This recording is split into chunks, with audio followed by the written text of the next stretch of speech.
नमस्कार मित्रांनो, शिक्षक भरतीमध्ये पसंतीक्रम महत्त्वाचा आहे का? याचं उत्तर तुम्हाला नक्कीच माहीत आहे. पण मित्रांनो, मला सर्वात जास्त नवल या गोष्टीचं वाटलं की पसंतीक्रम नेमका कसा निवडायचा यासाठी सुद्धा आता काही जणांनी चक्क बॅचेस सुरू केले आहेत. आमची बॅच विकत घ्या.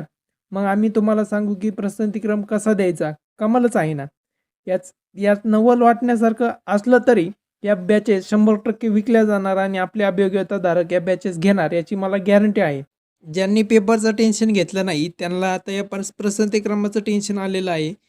काही जणांनी तर असं ठरवलं आहे की माझे सर्व प्रेफरन्स ही माझ्या जवळच्या जिल्ह्यात न देता लांब लांबचे जिल्हे देणार जेणेकरून माझं सिलेक्शन होईल. किंवा काही जणांनी असं ठरवलं आहे की जवळचे 5 ते 10 जिल्हेच जवळचे द्यायचे, बाकी सर्व लांबचे द्यायचे. ठीक आहे, 50 प्रेफरन्स आहे, आपल्याला अशीच काहीतरी तडजोड करून आपले 50 प्रेफरन्स हे योग्य जागेवर द्यावे लागतील. यावर येत्या काळात मी व्हिडिओ बनवणार आहे की कोणत्या जिल्ह्यामध्ये आपण प्रेफरन्स दिल्यानंतर आपलं सिलेक्शन होण्याचे चान्सेस वाढतील किंवा कोणत्या जिल्ह्यामध्ये आपल्या कास्टच्या जागा जास्त आलेल्या आहेत. आणि शिक्षक भरतीची अपडेट ही मी देत असतो, तो पाहण्यासाठी तुम्ही चॅनलला नक्की सबस्क्राईब करू शकता, जेणेकरून तुम्हाला शिक्षक भरती रिलेटेड सर्व व्हिडिओ पाहण्यास मदत होईल.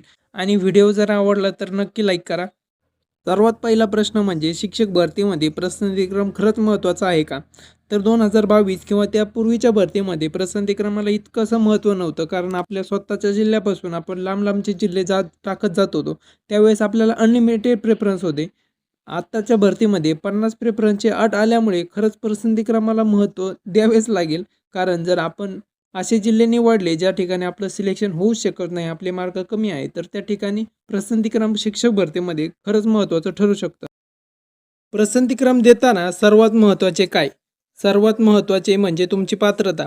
तुमच्या पात्रतेनुसार, तुमच्या विषयानुसार तुम्हाला प्रेफरन्स आलेत का? हे सर्वात प्रथम पाहणं हे खरंच खूप गरजेचं आहे.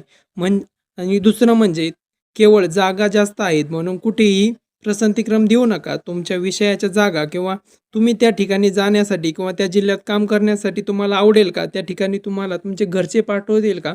या सर्व गोष्टी तुम्ही प्रेफरन्स देताना नक्की पाहिल्या पाहिजेत. खास करून महिलांसाठी असं आहे की त्या खूप लांबचा जिल्हा आल्यानंतर त्या जिल्ह्यामध्ये जात नाही. त्या गेल्या नाही तर त्या पहिल्या राऊंडमध्ये ती जागा खाली राहते. त्यामुळे आपण प्रेफरन्स देताना हे आधीच ठरवलं पाहिजे की कोणत्या जिल्ह्यामध्ये आपण जाऊ शकतो आणि त्या ठिकाणीच आपण प्रेफरन्स द्यावा. अंतिम निवडीत पसंतीक्रम खरंच एवढा महत्त्वाचा असतो का? तर यापूर्वी सांगितल्याप्रमाणे काही जणांनी ठरवलंच आहे की मी माझ्या जवळचा जिल्हा देणारच नाही. मी लांब लांबचे जिल्हे देणार जेणेकरून माझं सिलेक्शन होईल. पण खरंच हे तितकं योग्य आहे का? अगोदरच आपण जर ठरवलं की आपलं या जिल्ह्यामध्ये सिलेक्शन होणार नाही, तर आपलं कसे होईल? आपले चांगले मार्क असूनही आपल्याला आपल्या जिल्ह्यापासून लांब जावे लागेल आणि कोणीतरी आपल्यापेक्षा कमी मार्कवाला आपल्या जिल्ह्यामध्ये सिलेक्शन घेईल. जास्त मार्क असूनही चुकीचा क्रम दिल्यास काय होईल? समजा तुम्हाला खूप चांगले मार्क आहेत, पण तुम्ही तुमच्या घराजवळची शाळा 50व्या क्रमांकावर टाकली आणि लांबची शाळा ही पहिल्या क्रमांकावर टाकली. अशा लांबून जवळ येत तुम्ही जर प्रेफरन्स दिले, तर अशावेळी सॉफ्टवेअरला तुम्हाला 1 नंबरला जी शाळा तुम्ही निवडली आहे ती तुम्हाला देऊन टाकीन. एकदा निवड झाली की ती बदलता येत नाही. त्यामुळे जास्त मार्क असूनही तुम्हाला घरापासून लांब जाऊन काम करावे लागेल. पात्रता नसतानाही प्रेफरन्स आले तर काय करावे? पवित्र पोर्टल ॲडव्हान्स झालेला आहे, त्यामुळे अशा अडचणी पवित्र पोर्टलमार्फत होत नाही. तरी काही तांत्रिक अडचणीमुळे असे झालेच, तर तुम्ही ज्या विषयासाठी पात्र आहेत ते विषय सोडून व्यतिरिक्त दुसरा विषय आला आणि त्या ठिकाणी जर तुम्ही प्रेफरन्स दिले, तर डॉक्युमेंट व्हेरिफिकेशन वेळी तुम्हाला बाद केले जाऊ शकते. यामुळे जर तुम्ही त्या विषयासाठी पात्र नसेल, त्या जागेसाठी पात्र नसेल, तर ती जागा आली तरी त्या जागेसाठी आपण प्रेफरन्स द्यायचा नाही. 50 प्रेफरन्सची अट ही सर्वांनाच धोकादायक आहे, पण जो विद्यार्थी 1ली ते 12वीसाठी पात्र आहे त्यासाठी ही जास्त अडचणीची ठरू शकते. कारण त्या विद्यार्थ्याला 500, 600 इव्हन 1000 प्रेफरन्ससुद्धा येऊ शकतात. त्या 1000मधून फक्त 50 प्रेफरन्स त्या विद्यार्थ्याला निवडायचे आहेत. आता ते 50 प्रेफरन्स निवडताना त्याचा क्रम लावताना कोणत्या चुका टाळाव्यात यासाठी मी एक सेपरेट व्हिडिओ बनवणार आहे.